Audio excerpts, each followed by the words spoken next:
અમદાવાદની ફટાકડા ફેક્ટરીમાં થયેલા બ્લાસ્ટની ઘટના સીસીટીવી ફૂટેજ સામે આવ્યા છે, જેમાં એક જ સેકન્ડમાં બ્લાસ્ટ થતાં 9 વ્યક્તિના જીવ ગયા હતા. ધડાકાની તીવ્રતા એટલી વધારે હતી કે અંદાજે 500 મીટર દૂર ફેબ્રિકેશનની ફેક્ટરી ધણધણી ઉઠી હતી. આ ઘટના અમદાવાદ શહેર પોલીસ કમિશનર અનુપમસિંહ ગહેલોતે જણાવ્યું હતું કે ફેક્ટરીમાં બ્લાસ્ટની ઘટના બની ત્યારે આરોપી મેહુલ ડોડિયા હાજર હતો. તેને ઈજા પણ થઈ હતી, જોકે તે ત્યાંથી ફરાર થઈ ગયો હતો. ત્યારબાદ ફેક્ટરી સંચાલક માતા રમીલાબેન, પુત્ર મેહુલ અને ભાગીદાર સાદિક સૈયદની ધરપકડ કરાઈ છે.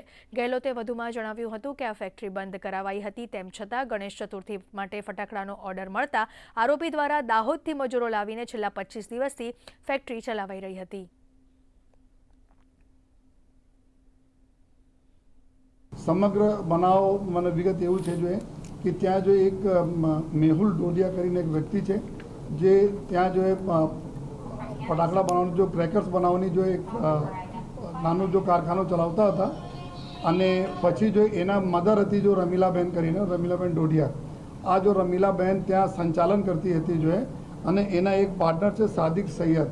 આ 3 લોકોના આ ભાગીદારીમાં ચાલતા હતા જો આ 4/3/2026 રોજ એના જો બંધ કરાવી દેવામાં આવેલા હતા જો અને આ સદંતર બંધ હતા જો અવારનવાર ચેક કરવામાં આવતા હતા, લેકિન છેલ્લા કરીબ 20-25 દિવસથી આ ગેરકાયદેસર રીતે જ્યારે એના બનાવતા હતા અને ટોટલ જેટલા બી લોકો ડેથ થયા રાતોરાત એના બધા ડૉક્ટરો સાથે જો લાયસન્સ કરીને જો એના સારવાર અને જેના જો દુઃખદ અવસાન થયા જો એના જો પીએમને પ્રક્રિયા કરીને જો પૂરી એના વતન જો ડેડ બોડીઝ જો એના સગા સંબંધીઓ પાસે પોલીસના સાથે જો અને મોકલી આપવામાં આવેલા જો.